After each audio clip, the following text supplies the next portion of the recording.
What would your primary weapon be if you were a hard-boiled 1920s private dick in Chicago? 4-inch Colt Police with a blackjack in my back pocket. Also my dick.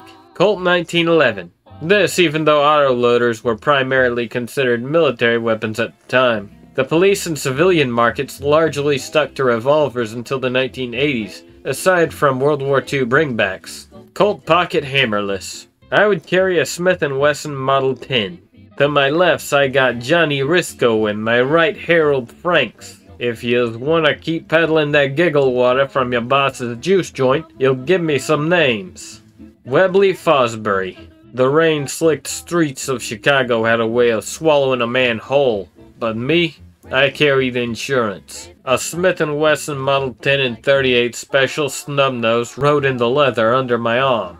Clean, compact, and reliable. Like a good dame, but without the drama. It didn't have the loudest bark or the meanest bite, but it didn't need to. A flash of it said everything I didn't. When you're tailing trouble in alleys that smell like wet ashtrays and broken promises, you want something that fits your hand like it was born there. Graveyards are full of men who underestimated a 38. Every scratch on the cylinder told a story. Some good, most bad. I don't carry it because I want to. I carry it because sometimes, in this town, it's the only thing that'll listen besides a bottle of bourbon.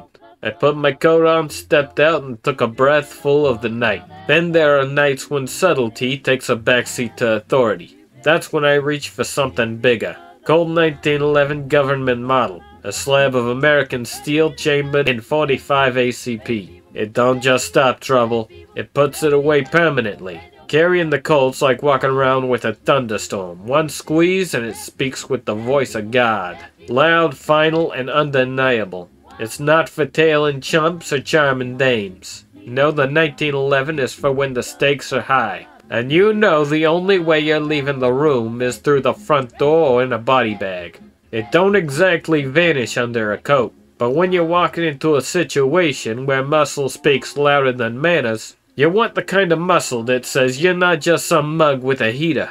There's a confidence that comes with carrying it. It's not just a gun, it's a statement. A promise that whatever comes at you, you're ready to meet it head on. Sure, it's overkill for most days. But in this city, there are nights when overkill's the only thing keeping you alive. Ask me how I know. Colt 1902, a pocket positive is backup. Detective Special. It's in the fucking name. Reach for the skies, gumshoes. USP 45, because I'm from the future. 32 Bulldog revolver backed up by a brass knuckle duster or a switchblade with a long blade.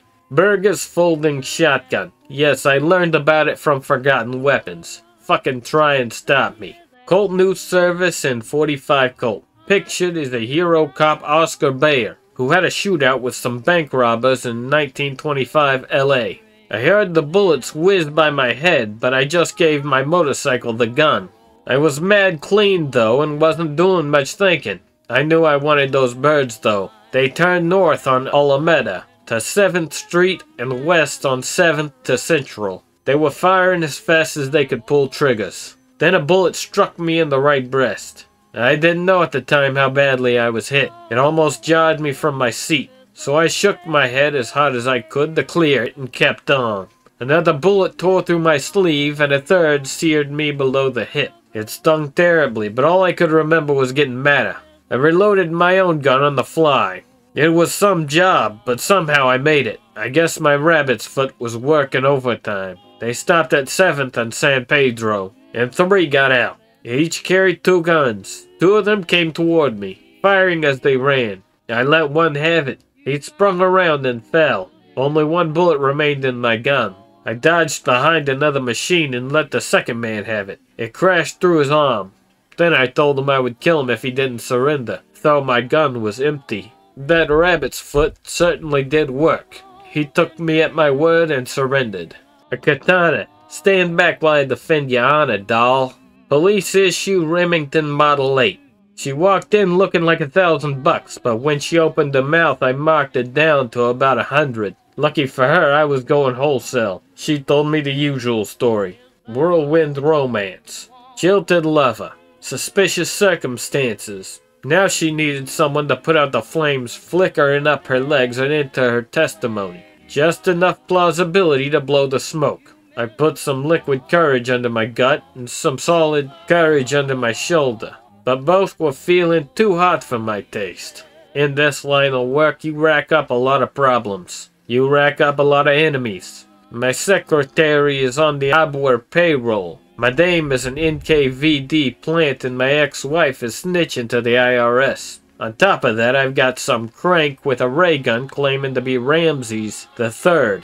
Upset that I stuck it to his werewolf missus. I didn't know the broad was a werewolf. I just thought she was Armenian. I didn't know where those bastards fit into all of this, but I know that they are waiting in the wings. It doesn't matter. I got a loaded MP-18, 50 barrels of hooch, and a jet broad that's just put the mother of all cases on my desk.